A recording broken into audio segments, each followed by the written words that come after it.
where the mind is without fear and the head is held high, where knowledge is free.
প্রিয় ছাত্র, তোমরা ইতিমধ্যেই অবগত হয়েছো যে আমাদের তৃতীয় অধ্যায়ে আমরা প্রবেশ করে গিয়েছি অলরেডি। তৃতীয় অধ্যায়ের নাম হচ্ছে প্রতিরোধ ও বিদ্রোহ, রেজিস্ট্যান্স অ্যান্ড রেবেলিয়ন। সেই প্রতিরোধ ও বিদ্রোহের প্রথম ক্লাস অলরেডি আমরা নিয়ে ফেলেছি। প্রথম যে অংশটি সেটি হচ্ছে colonial forest law and reaction of the Adivasis people. ভারতীয় যে অরণ্য আইন, ঔপনিবেশিক অরণ্য আইন এবং যে আইনগুলো পাশ হলো তার জন্য আমাদের ভারতীয় সমাজের একটা বিশাল অংশ যারা আদিবাসী নামে স্বীকৃত বা চিহ্নিত, সেই আদিবাসী জনগণের প্রতিক্রিয়াটা কি ছিল। তো এই আদিবাসী জনগণের প্রতিক্রিয়াটা কি ছিল, আমি তোমাদের আদিবাসী কারা আমি গতদিন একটু অবগত করেছি, আবার বলছি। এই আদিবাসী শব্দটি কিন্তু হচ্ছে সংস্কৃত শব্দ। আদিবাসী শব্দটি হচ্ছে সংস্কৃত শব্দ। আদি শব্দটির অর্থ হচ্ছে মূল, আর বাসী হচ্ছে লোকাল ইনহ্যাবিট্যান্ট, বাস যে জায়গায় বাস করে। তো আদিবাসী শব্দটির অর্থ হচ্ছে যারা যেই জায়গায় ভিলেজ ডুয়েলার্স যাকে বলা হয়। এই আদিবাসী সম্প্রদায়কে আমাদের গোটা পৃথিবীতে বা ভারতবর্ষে একটা নামকরণ করার চেষ্টা হয়ে থাকে, সেটা হচ্ছে এরা বনবাসী। বনবাসী অর্থাৎ ফরেস্ট ডুয়েলার্স বা অরণ্যবাসী। তো এই আদিবাসীদের একটা পরিচিতি আছে, তারা নিজস্ব একটি এলাকায় সুসংগঠিত রূপ হিসাবে তারা বসবাস করে এবং তাদের একটি সাংস্কৃতিক ঐক্য আছে। এই ঐক্যটাই তাদের মূল এককে পরিণত করে।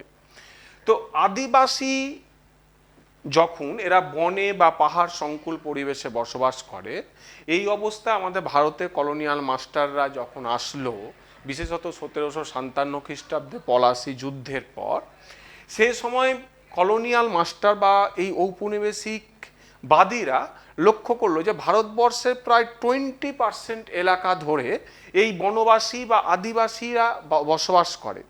সেইখানে তারা কি করলো, ইন্ডিয়ান ফরেস্ট অ্যাক্ট অর্থাৎ ভারতীয় অরণ্য আইন তারা সেখানে ইমপ্লিমেন্ট করে দিল। ভারতীয় অরণ্য আইন 3 ভাগে তারা ইমপ্লিমেন্ট করেছিল। প্রিয় ছাত্র, তোমরা ইতিমধ্যে অবগত হয়েছো।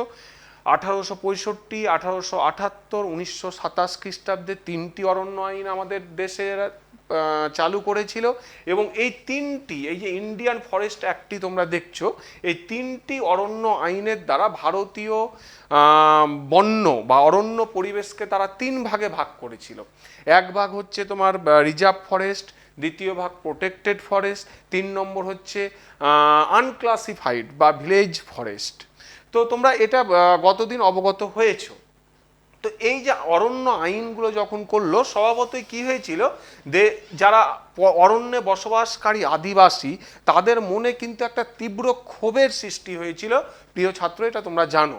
এই তীব্র ক্ষোভের ফলে কি হলো, ভারতবর্ষের তিনটে জিনিসের কিন্তু উত্তরণ হয়েছিল, তিনটি শব্দ। একটা হচ্ছে বিদ্রোহ, একটা হচ্ছে অভ্যুত্থান, একটি হচ্ছে বিপ্লব। তো বিদ্রোহ কি, অভ্যুত্থান কি, বিপ্লব কি, গতদিন আমি আলোচনা করেছি। সেই প্রসঙ্গ অনুসারে আজকে যেটি তোমাদের আলোচনা হবে সেটি হচ্ছে চুয়ার বিদ্রোহ। চুয়ার বিদ্রোহ এটি হয়েছিল ভারতবর্ষের দুটি ফেজে। একটি ফেজ হচ্ছে 1768 খ্রিস্টাব্দে জগন্নাথ ধলের নেতৃত্বে, আর একটি ফেজ হচ্ছে 1798 থেকে 99 খ্রিস্টাব্দে মেদিনীপুরের রায়পুর পরগনার দুর্জন সিংয়ের নেতৃত্বে। তোমরা কিন্তু মাথায় রাখবে, 4 মার্ক, 1 মার্ক, 2 মার্কের জন্য ভীষণ ইম্পর্টেন্ট। তো চুয়ার, এই যে নামটি দেখছো তোমরা, চুয়ার, চুয়ার শব্দটি এসেছে 4 শব্দ থেকে। কি বললাম? 4 শব্দ থেকে এসেছে। চুয়ার শব্দটি 4 শব্দ থেকে এসেছে এবং চুয়ার শব্দটির অর্থ হচ্ছে দুর্বৃত্ত বা দস্যু বা নীচ। তোমরা বুঝতে পারছো, তোমরা 1 মার্কের জন্য কিন্তু রেডি রাখবে মাধ্যমিকের জন্য। তো চুয়ার বিদ্রোহটি হয়েছিল আমাদের দুটি ফেজে। সেটি হচ্ছে 1768 খ্রিস্টাব্দে জগন্নাথ ধলের নেতৃত্বে, আর একটি হয়েছিল 1798 থেকে 99 খ্রিস্টাব্দে দুর্জন সিংয়ের নেতৃত্বে। চুয়ার শব্দটি এসেছে 4 শব্দ থেকে, মাথায় রাখবে 4। আর চুয়ার শব্দটির অর্থ হচ্ছে দুর্বৃত্ত, দস্যু বা নীচ সম্প্রদায়।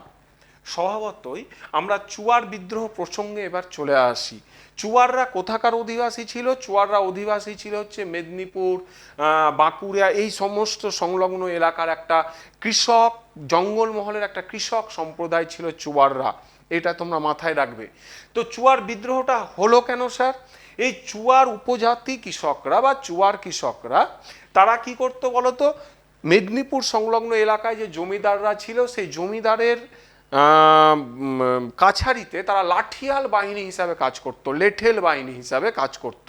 তো যারা লেঠেল বাহিনী হিসাবে কাজ করত তাদেরকে বলা হতো পাইক। তোমরা ভীষণ ইম্পর্টেন্ট চুয়ার বিদ্রোহের জন্য এটি কিন্তু মাথায় রাখবে। পাইক কি? পাইক কি?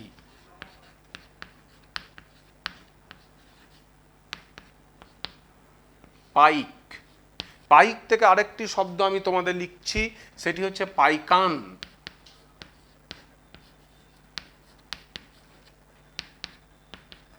তো এই চুয়াররা বা এই কৃষকরা, চুয়ার কৃষকরা মেদিনীপুরের যে জমিদার দুর্জন সিং বা রানী শিরোমণি, এদের যে কাছারিগুলো ছিল সেই কাছারিতে লেঠেল বাহিনী হিসাবে কিন্তু তারা কাজ করত।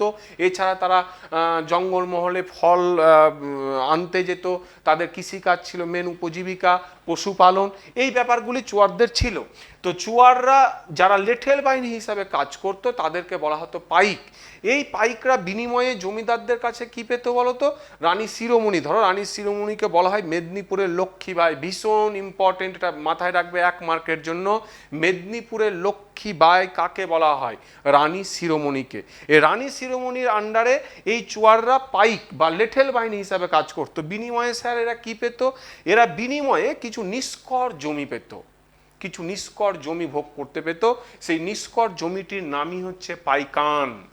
পাইক আর পাইকান তোমাদের কিন্তু শর্ট কোশ্চিনের জন্য ভীষণ ইম্পর্টেন্ট মাধ্যমিক পরীক্ষায়। পাইক আর পাইকান, পাইকান শব্দটির অর্থ হচ্ছে নিষ্কর জমি, এটা তোমরা মাথায় রাখবে।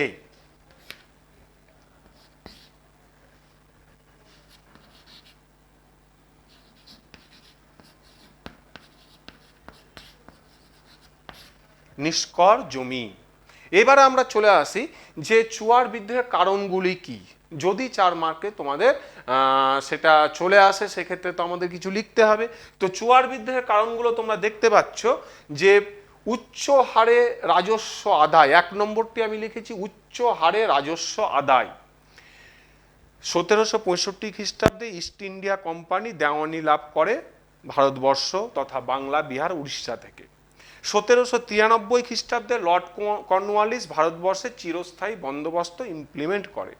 এই চিরস্থায়ী বন্দোবস্ত ইমপ্লিমেন্ট হওয়ার পর ব্রিটিশ সরকার কি করেছিল, ভারতবর্ষের জমিদারদের সঙ্গে একটা চুক্তিতে আবদ্ধ হয়েছিল যে নির্দিষ্ট খাজনার বিনিময়ে সেই জমিদাররা জমি দায়িত্ব ভোগ করবে। খাজনার পরিমাণটা এতটাই বেশি ছিল যে জমিদাররা বাধ্য হয়ে কৃষক, সাধারণ কৃষক প্রজা বা চুয়ারদের ওপরে অধিক হারে খাজনা বা শুল্ক চাপিয়ে দিয়েছিল। এই অধিক হারে খাজনা বা শুল্ক চাপিয়ে দেওয়া হলো। অন্যদিকে কি হলো, তাদের জমিগুলো, এই যে নিষ্কর জমিগুলো কেড়ে নেওয়া হয়েছিল, এর ফলে চুয়াররা বিদ্রোহের সম্মুখীন হতে হয়েছিল। নেক্সট, পাইকান জমি হস্তচ্যুত। তোমাদের আমি প্রথমেই বললাম যে সমস্ত চুয়াররা জমিদারের অধীনে কাজ করত তাদের বলা হতো পাইক, তারা কিছু নিষ্কর জমি ভোগ করত, সেই জমিগুলোকে বলা হতো পাইকান, তারা সেটা কর লাগতো না।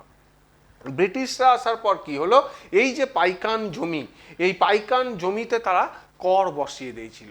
স্বভাবতই কিন্তু তারা নিজেদের কাজ হারিয়ে, জীবিকা হারিয়ে, তারা আর্থিক দিক থেকে একটা বিপুল সমস্যার সম্মুখীন হয়ে পড়েছিল এই পাইকান জমি হস্তচ্যুত হওয়ার ফলে। এটাও চুয়ার বিদ্রোহে কিন্তু অন্যতম কারণ। নেক্সট, সূর্যাস্ত আইন। আমি তোমাদের প্রথমেই বললাম যে 1793 খ্রিস্টাব্দে লর্ড কর্নওয়ালিস যখন চিরস্থায়ী বন্দোবস্ত প্রবর্তন করলো, তখন এই চিরস্থায়ী বন্দোবস্তের অন্যতম একটা শর্তই ছিল সূর্যাস্ত আইন। সেটি কি জিনিস স্যার? সেটি হচ্ছে কৃষকদের ওপরে থাকতো জমিদাররা, এই জমিদারদের সঙ্গে একটা চুক্তিবদ্ধ হতো ইস্ট ইন্ডিয়া কোম্পানি বা সরকার। জমিদারদের সঙ্গে যে চুক্তিটা হতো সেটা হচ্ছে সূর্যাস্ত আইন, অর্থাৎ বছরের শেষ দিন সূর্যটা পশ্চিম দিকে অস্ত যাওয়ার পূর্বেই পুরো বছরের খাজনাটা ব্রিটিশ কোষাগারে জমা দিতে হবে। এটি ইতিহাসে সূর্যাস্ত আইন। এই আইনের দ্বারা মেদিনীপুরের অনেক জমিদার তাদের জমিদারি হস্তচ্যুত হয়। এই আইনটা স্বভাবতই চুয়ার বিদ্রোহের সময়ে যে জমিদাররা ক্ষতিগ্রস্ত হয়েছিল, যাদের জমিদারিত্ব চলে গিয়েছিল, তারা কিন্তু ক্ষিপ্ত হয়ে ওঠে। নেক্সট, রাজস্ব আদায়কারীদের অত্যাচার। এর পাশাপাশি যে ভূমধ্যস্বত্বভোগী বা ইংরেজ ব্রিটিশ কর্মচারীদের যে কর্মচারী বা মহাজন শ্রেণী, তারা যখন এই অঞ্চলগুলোতে প্রবেশ করত, অতিরিক্ত খাজনার পরিমাণটা যেমন বেশি ছিল, অন্যদিকে তারা কি করত, বিভিন্ন রকম শুল্ক চাপিয়ে দিত এই সমস্ত কৃষক বা প্রজাদের ওপরে। শুল্ক প্রজারা কোনো দিনও অতিরিক্ত হারে শুল্ক শোধ করতে পারত না। স্বভাবতই কি হয়েছিল যে এরা এই বিদ্রোহের কাছে যখন দুর্জন সিং তার নিজস্ব জমিদারিত্ব হারিয়ে ফেললো, তার জমিদারির অংশ একটা নিলামে অন্য জমিদারকে দিয়ে দেওয়া হলো। কত খ্রিস্টাব্দে স্যার? 1798 থেকে 99 খ্রিস্টাব্দে। তখন দুর্জন সিংয়ের হয়ে এই মোহনলাল সিং বা অন্যান্য যে চুয়ার সম্প্রদায়ের যে প্রতিনিধিরা ছিল, তারা কিন্তু বিদ্রোহে ঝাঁপিয়ে পড়েছিল। তো এই সমস্ত কারণগুলোর জন্যই কিন্তু চুয়ার বিদ্রোহটা হয়েছিল। এবারে চলে এসো যে চুয়ার বিদ্রোহটা যখন শুরু হলো এই দুর্জন সিংয়ের হাত ধরে, তখন কি হলো পরিণামটা? চুয়ার বিদ্রোহীরা বা দুর্জন সিংয়ের আন্ডারে যারা তোমার বিদ্রোহ করতে শুরু করলো, পুরো মেদিনীপুর একটা জেলায় একটা ধ্বংসলীলা চালালো, হত্যালীলা চালালো। জমিদারদের যে অন্যান্য জমিদাররা যারা নিলামে জমিগুলো অন্য জমিদারের কাছে হস্তচ্যুত হয়ে গেছিল, তাদের বাড়ি ঘর আগুন লাগিয়ে দেওয়া হলো। পুরো গ্রাম, বিভিন্ন যে খামার বাড়িগুলো ধ্বংস করে দেওয়া হলো। একটা ভয়াবহ পরিণাম ঘটে গেল। সেটাই হচ্ছে ইতিহাসে চুয়ার বিদ্রোহ। বাধ্য হয়ে চুয়ার বিদ্রোহ ব্রিটিশ পুলিশকে হস্তক্ষেপ করতে হলো। ব্রিটিশ পুলিশরা আসার পরে এই চুয়ার বিদ্রোহীদের সঙ্গে একটা সমঝোতা এসেছিল। অতি সহজে কিন্তু চুয়ার বিদ্রোহীদের হারানো যায়নি, এটা জেনে রাখবে। চুয়ার বিদ্রোহকে দমন করার জন্য চুয়ার জমিদারদের সঙ্গে সামরিক বাহিনীর একটা বোঝাপড়া হয়েছিল। সেই বোঝাপড়ার ভিত্তিতে চুয়ার বিদ্রোহ দমন করা গিয়েছিল। কিন্তু সেই দমন হওয়ার পরেও চুয়ার বিদ্রোহের অন্যতম গুরুত্ব একটা অংশ ছিল কি বলতো, যে সমস্ত জমিদারিত্ব নিলামে হারিয়ে গেছিল তাদেরকে সেই জমিদারিত্ব ফিরিয়ে দেওয়া হয়েছিল এবং বলা হয়েছিল যে এখন থেকে জমি জরিপের ভিত্তিতে ভূমি বন্দোবস্ত জারি করা হবে। আর কি করা হয়েছিল, 1805 খ্রিস্টাব্দে অষ্টাদশ রেগুলেশন জারি করে সমস্ত উপজাতি সমৃদ্ধ যে এলাকা, সেই এলাকায় তোমার একটা উপজাতি এলাকা হিসাবে চিহ্নিত করেছিল এবং তার সদর দপ্তর করে দেওয়া হয়েছিল বাঁকুড়াকে। তো এই ছিল চুয়ার বিদ্রোহের পরিমাণ। তোমরা এই ব্যাপারগুলি বেশি করে গুরুত্ব দেবে। চুয়ার বিদ্রোহ কবে হয়েছিল, দুইজন নেতৃত্বের নাম, চুয়ার শব্দটির অর্থ কী, চুয়ার শব্দটি কোন শব্দ থেকে এসেছে, পাইক কি, পাইকান কি, এই ব্যাপারগুলো তোমরা ভীষণ তোমাদের পরীক্ষার জন্য ইম্পর্টেন্ট। এরপরে আমি চলে আসি তোমাদের নেক্সট যেটি বিদ্রোহ, সেটি হচ্ছে কোল বিদ্রোহ। সেই কোল বিদ্রোহ তোমরা দেখতে পাচ্ছ, কোল বিদ্রোহটা হয়েছিল, এটিও দুটো হাফে। প্রথমে শুরু হয়েছিল 1820 খ্রিস্টাব্দে, তখন খুব বড় মাপের বিদ্রোহটা হয়নি। ন্যাচারালি সেই বিদ্রোহকে দমন করা গিয়েছিল, অতি সহজে ব্রিটিশ মাস্টাররা দমন করতে পেরেছিল। নেক্সট যে বিদ্রোহটি হয়েছিল 1831 থেকে 32 খ্রিস্টাব্দে, জোয়া বকত, বুদ্ধ ভকত, সুই মুন্ডা, এরা ছিল কোল বিদ্রোহের নেতা। তোমরা মাথায় রাখবে, কিন্তু 1 মার্কের জন্য ভীষণ ইম্পর্টেন্ট। তো কোল বিদ্রোহ হয়েছিল 1831 থেকে 32 খ্রিস্টাব্দে। এই কোল বিদ্রোহ, এই কোলরা ছিল কারা? হো, ওরাও, মুন্ডা, সমস্ত সম্প্রদায় বা সমস্ত এই যে সম্প্রদায়গুলোকে মিলে একসঙ্গে বলা হতো কোল। এরা মানভূম, সিংভূম, পালামৌ, হাজারিবাগ, এই সমস্ত রাঁচি, এই সমস্ত অঞ্চলে কোলরা বসবাস করত। এইবারে এসো, কোলরা কেমন ছিল স্বভাবে? কোলরা স্বভাবে ছিল ভয়ানক, ভয়ানক। এরা খুব ক্ষিপ্র এবং হিংস্র স্বভাবের। এই কোল বিদ্রোহ যখন শুরু হলো 1831 থেকে 32 খ্রিস্টাব্দে, কেন শুরু হয়েছিল আমরা কারণগুলি একটু জেনে নিই। এসো, কোল বিদ্রোহের কারণ, প্রিয় ছাত্র, তোমাদের আমি প্রতিটি বিদ্রোহে একটি কথা বলবো, তোমরা জেনে রাখবে যে প্রতিটা বিদ্রোহ, আমাদের গতদিন আমি রংপুর বিদ্রোহ করেছিলাম, চুয়ার বিদ্রোহ, কোল বিদ্রোহ, ক্রমানুযায়ী আমরা নিচের দিকে নামতে থাকবো। সমস্ত বিদ্রোহের অন্যতম কারণ কিন্তু হচ্ছে উচ্চ হারে রাজস্ব আদায়, মহাজনদের অত্যাচার, বহিরাগতদের শোষণ।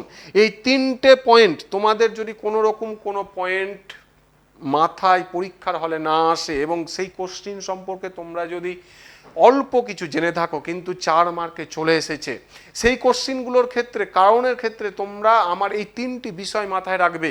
কারণ ঔপনিবেশিক সাম্রাজ্যে যে বিদ্রোহগুলো হয়েছিল, উপজাতি বা আদিবাসী বিদ্রোহ, এ প্রতিটা বিদ্রোহের পেছনে কিন্তু 3টি কারণ ছিল। সুতরাং এই 3টি কারণ তোমরা কিন্তু পরপর অনেকগুলো বিদ্রোহতে তোমরা দিতে পারো। কী রকম কারণ?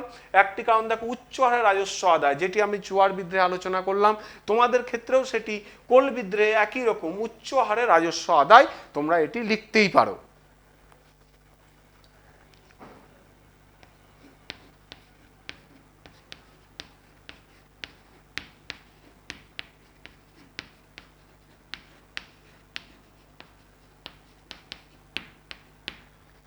উচ্চ হারে রাজস্ব অধ্যায় ইতিমধ্যেই তোমরা অবগত হয়েছ যে 1793 খ্রিস্টাব্দে লর্ড কর্নওয়ালিসের চিরস্থায়ী বন্দোবস্ত, বা তার আগে 1765 খ্রিস্টাব্দে ইস্ট ইন্ডিয়া কোম্পানির দেওয়ানি লাভ। এর ফলে কি হয়েছিল? ভারতবর্ষের টোটাল ট্যাক্সেশন সিস্টেম বা ভূমি বন্দোবস্ত ব্যবস্থাটা টোটাল ব্রিটিশরা চেঞ্জ করে দিয়েছিল। অর্থাৎ ব্রিটিশদের সঙ্গে জমিদারদের একটা গাঁট ছাড়া হয়েছিল এবং একটা নির্দিষ্ট বছরের নির্দিষ্ট সময়ের মধ্যে একটা পরিমাণ শুল্ক সেই জমিদারদের কোষাগারে দিতে হতো। এই জমিদারের কোষাগারে থেকে যখন ব্রিটিশ মাস্টারদের কাছে যেত, এই যে কোষাগার বা শুল্কর পরিমাণটা ছিল হাই, ন্যাচারালি কি হয়েছিল? জমিদাররা অধস্তন কৃষকদের উপর, কৃষক ফ্যামিলির উপরে চাপ দিত। কৃষক ফ্যামিলি ছিল সর্বশান্ত, নিঃস্ব, অসহায়। তারা এই অত্যাধিক উচ্চ হারে রাজস্ব দিতে গিয়ে তারা ভীষণ ক্ষিপ্র হয়ে উঠেছিল। সেম কোল বিদ্রোহের অন্যতম কারণ ছিল মদের ওপর উচ্চ শুল্ক। কোলদের সব থেকে পানীয়, ভালো পানীয় ছিল মদ। ওদের একটা গ্রাম্য মদ তৈরি করতো ওরা। সেই মদের উপরে ব্রিটিশ মাস্টাররা কি করেছিল বলতো? সেই উচ্চ হারে শুল্ক বসিয়েছিল। স্বভাবতই তাদের এটা বিনোদনের একটা মাধ্যম ছিল মদ। স্বভাবতই তারা এই মদের উপরে উচ্চ হারে শুল্ক, এটা তারা মনে প্রাণে মেনে নিতে পারেনি। এটা তোমরা মাথায় রাখবে। নেক্সট চলে এসো, ইচ্ছার বিরুদ্ধে আফিম চাষ। ইচ্ছার বিরুদ্ধে আফিম চাষ।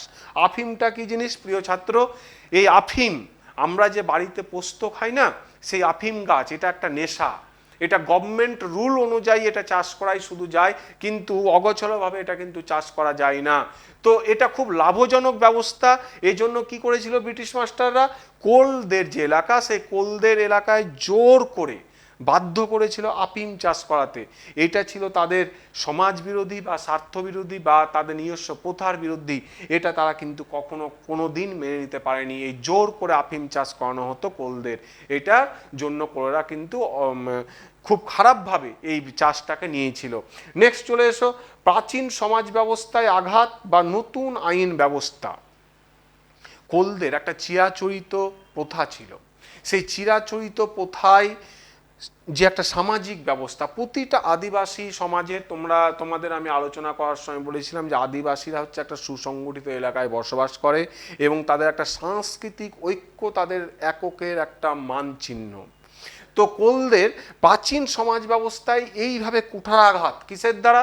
বিভিন্ন নতুন নতুন আইন ব্যবস্থা, নতুন নতুন আইন, ভূমি রাজস্ব, ক্রিমিনাল অ্যাক্ট, ট্রাইব্যুনাল অ্যাক্ট, বিভিন্ন ব্যবস্থার দ্বারা কোলদের সমাজ ব্যবস্থাকে ভেঙে দেওয়ার চেষ্টা করেছিল বলে কোলেদের মনে হয়েছিল। এই অবস্থায় তারা কি করলো? বিদ্রোহের পথে পা বাড়িয়েছিল। বুদ্ধ ভকত, জোয়া ভকত, এদের নেতৃত্বে কোলরা ভয়ঙ্কর হিংস্রশ্রী হয়ে উঠেছিল। কি করেছিল তারা? যত পুলিশ থানা ছিল তাদের সেই সমস্ত এলাকায় তারা আগুন জ্বালিয়ে দিয়েছিল, জমিদারদের বাড়িগুলিতে আগুন লাগিয়ে দিয়েছিল। শুধু তাই নয়, যে মহাজনগুলো বিদ্রোহীদের হাতে ধরা পড়তো তাদেরকে তাদের যে দেবতার স্থান সেই স্থানে গিয়ে নাকি বলিও দেওয়া হতো। কতটা হিংস্র ছিল কোলেরা, তোমরা এটা থেকে পরিষ্কার বুঝতে পারছো। শুধু তাই নয়, কোলরা কোল বাদে বা অন্য সম্প্রদায়ের অন্যান্য এলাকার লোক যদি তারা দেখতো তাদেরকে সন্দেহের চোখে দেখতো এবং তাদের যে এলাকা সেই এলাকা তারা ঘর ছাড়া করে ছাড়তো।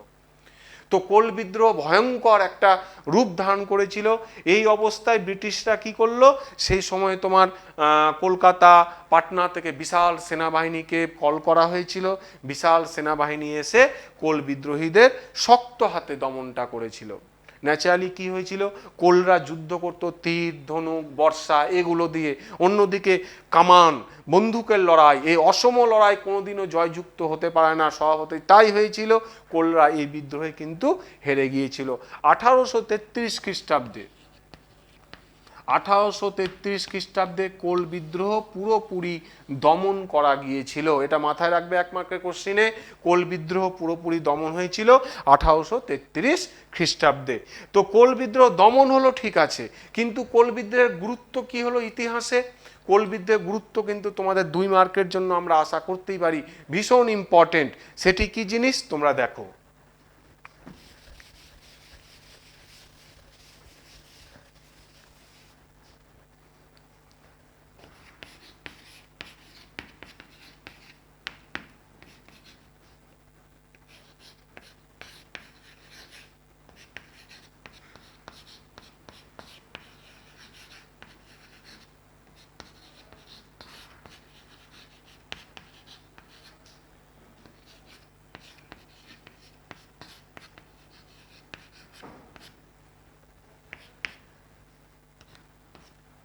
তোমরা দেখতে পাচ্ছ আমি একটি নতুন টার্ম লিখেছি, দক্ষিণ পশ্চিম সীমান্ত এজেন্সি। এটি তোমাদের 1 মার্ক বা 2 মার্কের জন্য ভীষণ ইম্পর্টেন্ট। কোল বিদ্রোহ যখন দমন করা হলো, কোল বিদ্রোহ যখন ব্যর্থ হলো, হেরে গেল কোলেরা, তা সত্ত্বেও কোল বিদ্রোহ ভারত ইতিহাসে এক যুগান্তকারী ঘটনা। কেন? কোল বিদ্রোহ দমন করার পর ব্রিটিশ মাস্টাররা কি করেছিল?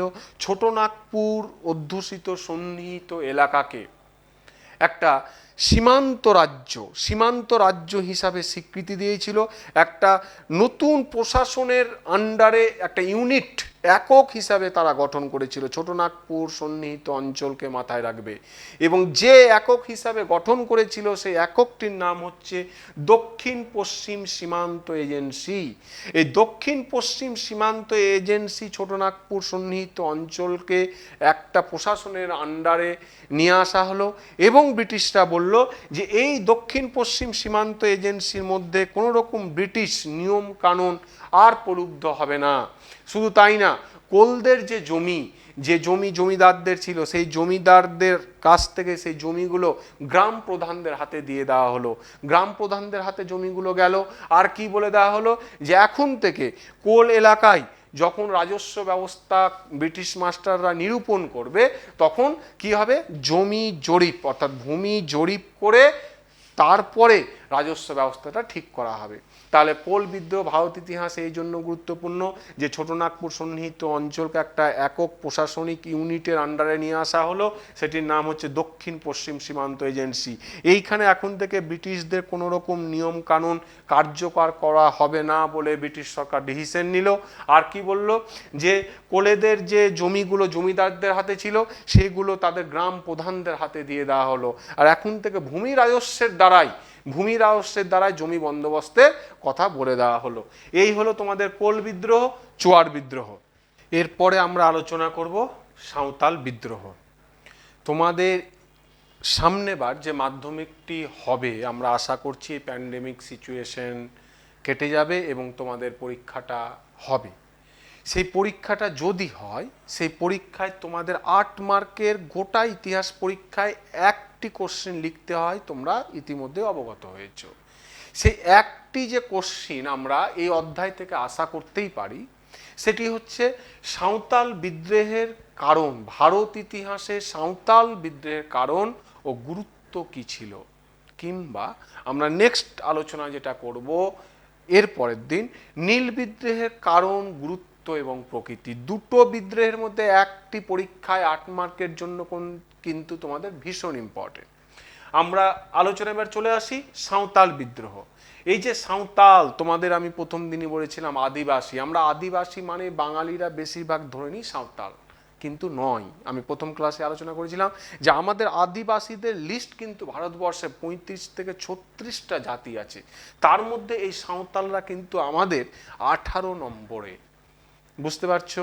তো সাঁওতাল বিদ্রোহ, এই বিদ্রোহটি শুরু হয়েছিল 1855 থেকে 56 খ্রিস্টাব্দে। তোমরা short 1, 2 fill in the blank, শূন্যস্থান এবং 4, 8 এতগুলো কোশ্চিন প্যাটার্নের জন্য এই বিদ্রোহটা তোমাদের কিন্তু ভীষণ ইম্পর্টেন্ট আগামী পরীক্ষায়। তো সাঁওতাল বিদ্রোহকে বলা হয় সাঁওতাল হুল। হুল শব্দটির অর্থ কি স্যার? 1 মার্কের কোশ্চেনেরই রাখবে। হুল শব্দটির অর্থ হচ্ছে বিদ্রোহ। হুল শব্দটির অর্থ হচ্ছে বিদ্রোহ। এইখানে তোমরা সাঁওতাল বিদ্রোহে কতগুলো টার্ম পাবে, সে টার্মগুলো আগে আমি একটু আলোচনা করে নিচ্ছি। আরেকটি টার্ম দেখো আমি বোর্ডে লিখেছি, দামিনী কোহ। দামিনী কোহ, এই শব্দটির অর্থ কি? পাহাড়ের প্রান্ত দেশ। পাহাড়ের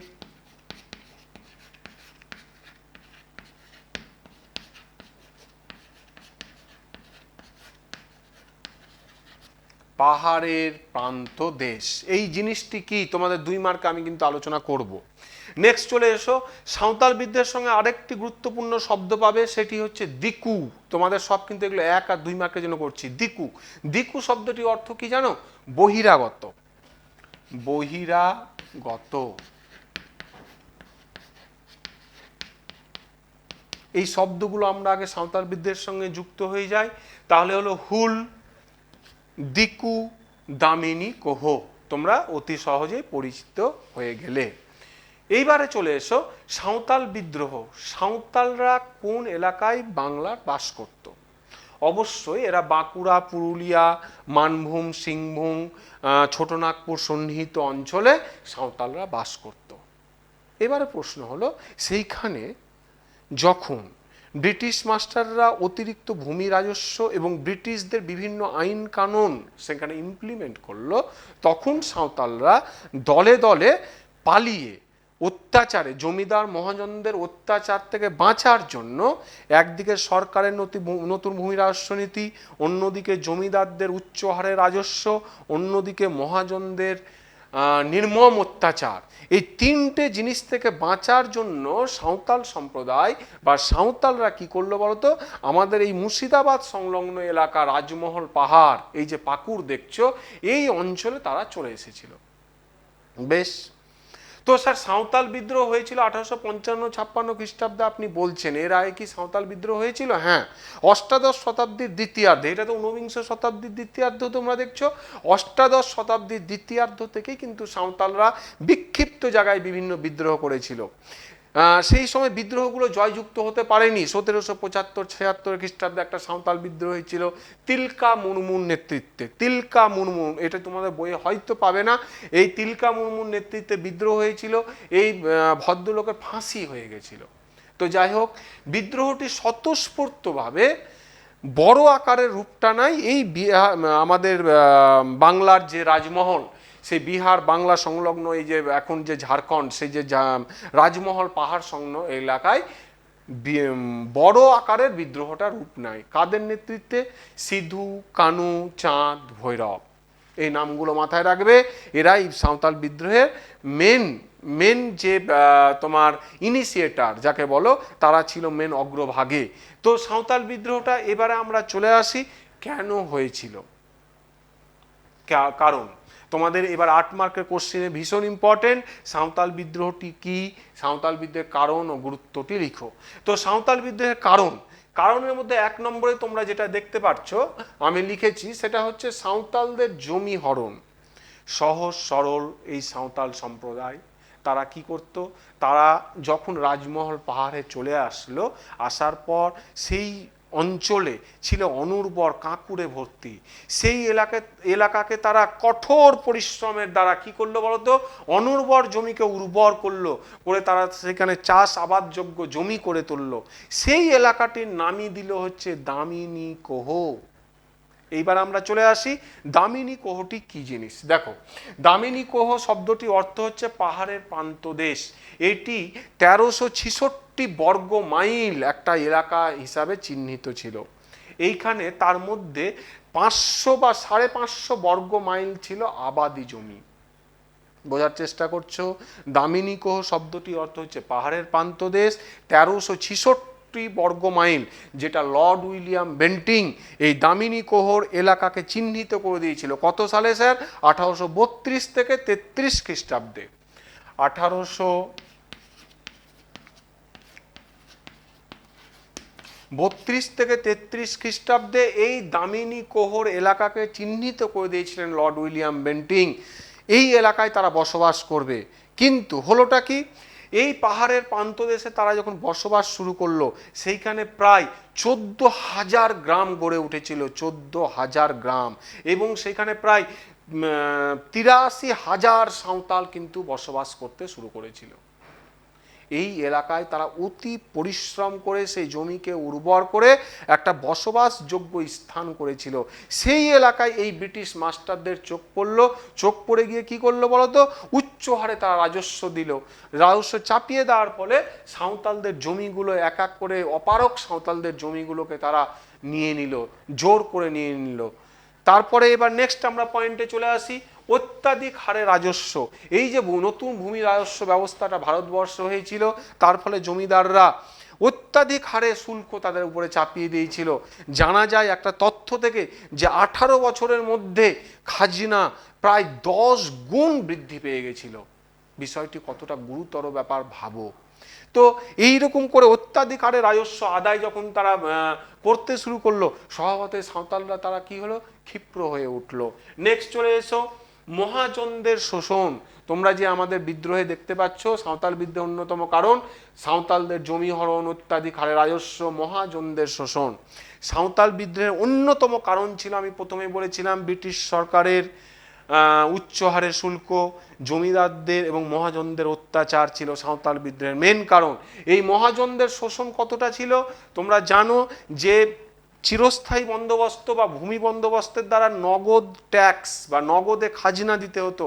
সেই খাজনা তার পরিমাণ এতটাই বেশি ছিল জমিদারদের, যে বাধ্য হয়ে সাঁওতালরা কি করতে বলতো? মহাজনদের কাছে ধার নিত, ঋণ নিত। সেই খাজনার পরিমাণটা 50 থেকে 500% পর্যন্ত সুদ তাদের দিতে হতো সাঁওতালদের। 50 থেকে 500%। ভাবো, এই অবস্থায় সাঁওতালদের কি হতো বলতো? সেই ঋণ শোধ করতে গিয়ে তাদের জমি, ঘর বাড়ি সমস্ত কিছু মহাজনদের কাছে তারা বিক্রি করে দিতে বাধ্য হতো। নেক্সট চলে এসো সাঁওতাল বিদ্রোহের কারণ, কর্মচারী ও ঠিকাদারদের অত্যাচার।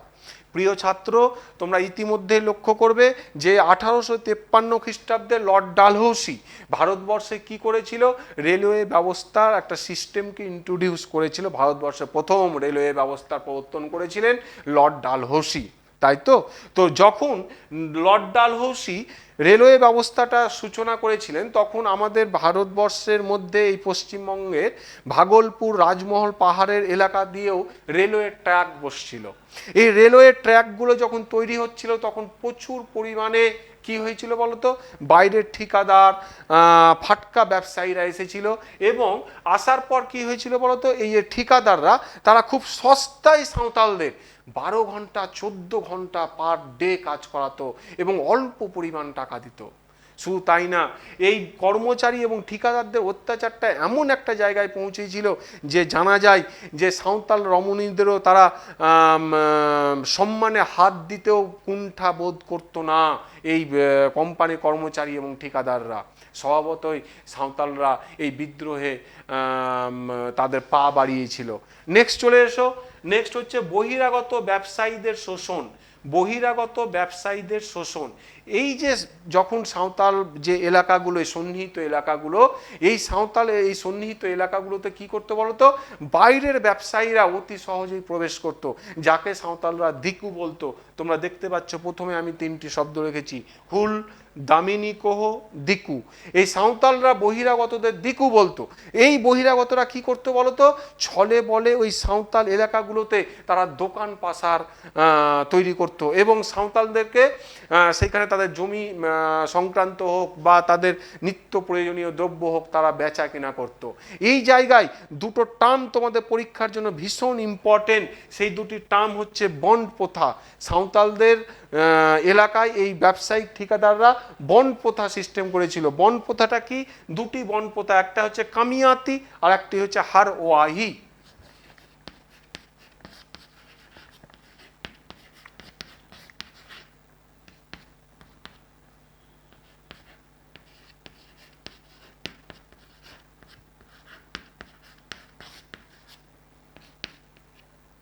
কামিয়াতি আর হার ওয়াহি, এই দুটো তোমাদের মাধ্যমিকের জন্য ভীষণ ইম্পর্টেন্ট টার্ম, তোমরা মাথায় রাখবে। কামিয়াতি, কামিয়াতি হচ্ছে যতদিন না সাঁওতাল বা সেই কৃষক সাঁওতাল সেই মহাজনের জমিতে তার ঋণ, মহাজনের কাছে তার ঋণ পরিশোধ না করতে পারত, ততদিন মহাজনের কাছে সে বেগার শ্রম দিতে বাধ্য থাকত। ইতিহাসে ইয়াই হচ্ছে কামিয়াতি। তোমরা মাথায় রাখবে এই দুটো হচ্ছে বন্ড, এই দুটো হচ্ছে একটা চুক্তি বদ্ধ সিস্টেম সাঁওতালদের সঙ্গে মহাজনদের। এই কামিয়াতি হচ্ছে যে সমস্ত সাঁওতালরা এই মহাজনদের কাছে ঋণ নিত, তারা যতদিন না ঋণ পরিশোধ করতে পারত ততদিন তারা বিনা পারিশ্রমিকে তাদের মহাজনদের কাছে বিনা পারিশ্রমিকে তারা লেবার দিয়েই যেত, সেটি হচ্ছে কামিয়াতি। নেক্সট হচ্ছে হার ওয়াহি। হার ওয়াহি হচ্ছে অপারক, মানে তোমার ঋণ শোধ করতে অপারক সাঁওতাল সেই সম্প্রদায় কি করতে বলতো, এই মহাজনদের জমিতে বিনা পারিশ্রমিকে লাঙল দিতে বাধ্য থাকতো, অর্থাৎ লাঙলের দ্বারা চাষ করতে বাধ্য থাকতো। কি ভয়ানক দৃশ্য তোমরা ইতিমধ্যে বুঝতে পারছো যে সাঁওতাল সম্প্রদায়ের ওপরে কি ভয়ানক আক্রমণটা নামিয়ে এনেছিল আমাদের সেই ইংরেজ কর্মচারী, আমাদের জমিদার এবং লোকাল মহাজনেরা। এইবারে চলে এসো সাঁওতাল বিদ্রোহের অন্যতম কারণ খ্রিস্টান মিশনারিদের ধর্মান্তরীকরণ নীতি। খ্রিস্টান মিশনারিরা তোমরা জানো অতি সহজ সরল সাঁওতাল সম্প্রদায়, এবং তারা তাদের এলাকায় প্রবেশ করে কি করত, এই যে সাঁওতাল সম্প্রদায় ভারতবর্ষে বাস করে তারা বিশেষত হিন্দু সম্প্রদায়ের লোক ছিল, কিন্তু তাদেরকে বিভিন্ন ছলে বলে কৌশলে এই খ্রিস্টান মিশনারিরা বিভিন্ন সুযোগ সুবিধা পাইয়ে দেওয়ার স্বার্থে জোর করে হোক বা ভালোবেসেই হোক ধর্মান্তরীকরণ করতো, অর্থাৎ খ্রিস্টান ধর্মে পরিণত করতো তাদের। এটা কিন্তু সাঁওতালদের প্রাচীন সমাজ ব্যবস্থায় একটা কুঠারাঘাত করেছিল বলে সাঁওতালদের কিন্তু মনে হয়েছিল। নেক্সট চলে এসো সাঁওতাল বিদ্রোহের অন্যতম কারণ ব্যবসায়িকদের কারচুপি। যে ব্যবসায়িকরা সাঁওতাল এলাকায় প্রবেশ করেছিল তারা যে ব্যবসাগুলো করত, সেই ব্যবসাগুলো কি করতো, প্রথমে বললাম তাদেরকে মহাজনদের মতন হয়তো ঋণ দিত না, কিন্তু সেই এলাকায় দোকান পাশা বা বিভিন্ন কিছু বা তারা বসিয়ে নিয়ে কি করতো, সাঁওতালদের সঙ্গে দীর্ঘদিন তারা একটা বন্ডিং সিস্টেমে আসতো। এই সময় দুটো সিস্টেম ছিল এবং তোমাদের এবারের মাধ্যমিকের জন্য হোক ভীষণ ইম্পর্টেন্ট। সে শব্দ দুটি আমি যেমন বললাম, দুটি বন্ড, একটা কামিয়াতি একটা হারওয়াহি, আরও দুটি শব্দ হচ্ছে এবারে তোমাদের আমি আলোচনা করছি। ব্যবসায়িকরা কি করতো দেখো,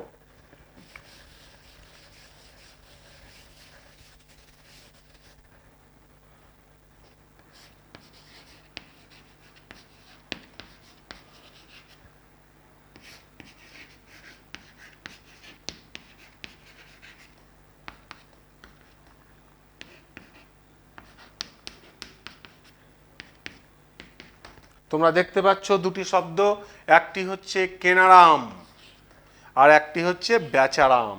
দেখো এই দুটি শব্দ, এর আগের শব্দগুলো তোমরা অবগত হয়ে গেছো, হুল, দামিনী কোহ, দিকু। তারপরে আমি দুটি বন্ডের কথা আলোচনা করলাম, সেটি হচ্ছে কামিয়াতি, হারওয়াই। এইবারে আমি দুটি শব্দ ব্যবসায়িকদের আলোচনা করব, সেটি হচ্ছে কেনারাম আর বেচারাম। কেনারামটা কি জিনিস দেখো তোমরা, ভীষণ ইম্পর্টেন্ট তোমাদের 2 মার্কের জন্য। কেনারাম হচ্ছে এই ব্যবসায়িকরা সাঁওতালদের যে উৎপাদিত পণ্য যখন সাঁওতালদের কাছে কিনতো, ঠগাতো। কিভাবে ঠগাতো? ব্যবসায়িকরা সাঁওতালদের কাঁচামালগুলো কিনছে। এবার ধরো একটা ব্যবসায়িক 5 কেজি মাল একটা সাঁওতাল সম্প্রদায়ের কাছে কিনবে, সেই জায়গায় কি করলো জানো? 6 কেজি মাল নিয়ে নিত। কেমন করে বলো তো? বাটখারাটা 5 কেজি না দিয়ে বাটখারা বেশি ওজনের বাটখারা চাপিয়ে দিত। বেশি ওজনের বাটখারা সেই ওজন মাপক যন্ত্রে চাপিয়ে দেওয়ার ফলে কি হতো? সাঁওতাল সম্প্রদায় বুঝতে পারতো না যে ওটা 5 কেজির বাটখারা না 6 কেজি। এই 5 কেজির মালটা নিচ্ছে ব্যবসায়িকরা, কিন্তু 6 কেজি মূল্যের বাটখারা চাপিয়ে দিয়েছে। দিয়ে কি করলো বলো তো? 6 কেজি মূল্যের পরিমাণ কাঁচা মাল নিয়ে নিত।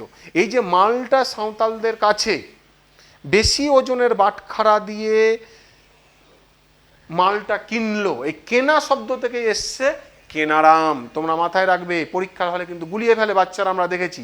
কেনারাম মানে ব্যবসায়িকরা বেশি মূল্যের বাটখারাটা দিয়ে বেশি সবজি কিনছে কম দামে, এটা হচ্ছে কেনারাম। নেক্সট হচ্ছে বেচারাম। তোমরা বুঝতে পারছো, এটার উল্টোটাই হচ্ছে বেচারাম। যখন ব্যবসায়িকরা কি করতো? ব্রিটিশ উৎপাদিত পণ্য তাদের এলাকায় বিক্রি করছে, ধরো লবণ, চিনি, এটা তো আমরা করতে পারতাম না বা করতে দিত না নিয়ম কানুন করে। তো যখন এবার ব্যবসায়িকরা ধরো 500 লবণ একটা সাঁওতাল পরিবারকে বিক্রি করছে, তো 500 লবণ সাঁওতাল সম্প্রদায় যখন কিনছে, তখন কি করছে বলতো? 500-র জায়গায় 400 দিচ্ছে। সেই জায়গায় কি করলো? বাটখারাটা এবার 500টা কমিয়ে দিয়ে এবার 400 গ্রামের বাটখারা দিয়ে দিল। অর্থাৎ 500 গ্রামের মূল্য সাঁওতাল পরিবারের কাছে নিল, কিন্তু সমপরিমাণ পণ্য দিল না, 400 গ্রাম পণ্যের মূল্য দিল। এই যে মালটা বিক্রি করলো, ঠগিয়ে দিল, সেটাকে হচ্ছে বেচারাম। এই কেনারাম আর বেচারাম শব্দটি তোমাদের মাধ্যমিক পরীক্ষার জন্য এবারে ভীষণ ইম্পর্টেন্ট। তো এই কেনারাম বেচারামও ছিল সাঁওতাল বিদ্রোহের অন্যতম কারণ। এবারে আমরা বিদ্রোহের গুরুত্বের জায়গাটায় আসছি। এবারে আমরা গুরুত্বের জায়গায় চলে এসেছি। দেখো সাঁওতাল বিদ্রোহের গুরুত্ব কি হলো? যখন বিদ্রোহটা 1855 খ্রিস্টাব্দে সিধু কানুর নেতৃত্বে ভগ্নাডিহির মাঠে 30শে জুন, মাথায় রাখবে 30শে জুন বিদ্রোহটা ভগ্নাডিহির মাঠে সশস্ত্র 10,000 সাঁওতাল ঝাঁপিয়ে পড়লো, সাঁওতাল রাজ প্রতিষ্ঠা করলো। একের পর এক ব্যবসায়িক থানার দারোগাদের মেরে খুন করতে শুরু করলো, ভয়ঙ্কর হত্যালীলা চালালো সাঁওতাল সম্প্রদায়। সেই সময় বিদ্রোহকে দমন করার জন্য আশেপাশের বিভিন্ন সীমান্ত অঞ্চল থেকে ব্রিটিশ সামরিক বাহিনীরা বন্দুক ও কামান নিয়ে এসে গোলাগুলি শুরু করলো। 23,000 সাঁওতাল বিদ্রোহীকে হত্যা করেছিল ব্রিটিশ সৈন্যরা, মাথায় রাখবে 23,000। সিধু কানুকে ফাঁসি দেওয়া হয়েছিল, চাঁদ ভৈরব যুদ্ধক্ষেত্রে মারা গিয়েছিলেন 23,000 বিদ্রোহী। কিন্তু বিদ্রোহটা অবশ্যই তীর ধনুক, সেই বল্লমের সঙ্গে গুলি আর কামানের লড়াই আমরা জিততে পারবো না, জিততে পারেনি। বিদ্রোহে হেরে গিয়েছিল সাঁওতালরা, কিন্তু হেরে গেলেও এর গুরুত্ব ইতিহাসে কম নয়। কি হয়েছিল? সমস্ত এলাকায় সাঁওতাল পরগনা নামে একটা অধ্যুষিত অঞ্চল ব্রিটিশরা সৃষ্টি করে গেছিল। তোমরা ইতিমধ্যে অবগত হয়েছ, সাঁওতাল পরগনা। এই এলাকায় কোনো ব্রিটিশ নিয়মকানুন কার্যকর হবে না বলে বলা হয়েছিল। 3 নম্বর, সাঁওতালদের একটা পৃথক উপজাতি সম্প্রদায় হিসাবে চিহ্নিত করেছিল ব্রিটিশ মাস্টাররা, যেটা আমাদের এখনো কিন্তু আছে। এই সাঁওতাল বিদ্রোহের গুরুত্ব এবং বিশ্লেষণের বিচারে রমেশচন্দ্র মজুমদার বলেছে যে 1857 খ্রিস্টাব্দের সিপাহী বিদ্রোহকে যদি স্বাধীনতা সংগ্রাম বলা হয়, তাহলে সাঁওতাল বিদ্রোহ অবশ্যই ভারত ইতিহাসে এক স্বাধীনতা সংগ্রাম হিসাবে আখ্যায়িত করা যুক্তিসঙ্গত। এই সাঁওতাল বিদ্রোহের ফলে বিভিন্ন রকম যে ফলাফলগুলো আমরা দেখতে পাই, মহাজন সম্প্রদায়ের উপরে চরম কুঠারাঘাত হয়ে গেছিল এই সাঁওতালরা। এই মহাজনরা সাঁওতাল এলাকায় আর কোনোদিন প্রবেশ করতে পারবে না বলে ব্রিটিশ ব্রিটিশ মাস্টাররা স্বীকৃতি দিয়েছিল। এই জিনিসগুলো গুরুত্ব ইতিহাসে তোমাদের ভীষণ ইম্পর্টেন্ট, এই বিষয়গুলো তোমাদের মাথায় রাখতে হবে। তো সাঁওতাল বিদ্রোহের কারণ ও গুরুত্ব তোমাদের এবার 8 মার্কের জন্য ভীষণ ইম্পর্টেন্ট। তার পাশাপাশি হুল, দামিনী কোহ, দিকু, কামিয়াতি, হারোহাই, কেনারাম, বেচারাম, এই শব্দগুলো তোমাদের 1 মার্ক 2 মার্কের জন্য আগত পরীক্ষায় আমাদের মনে হচ্ছে ভীষণ ইম্পর্টেন্ট। তোমরা এইভাবেই এগোবে। আজকে এইভাবেই আমাদের সাঁওতাল বিদ্রোহের দ্বারাই আজকের ক্লাসটি আমরা সম্পন্ন করছি। তোমরা ভালো থাকবে, সুস্থ থাকবে।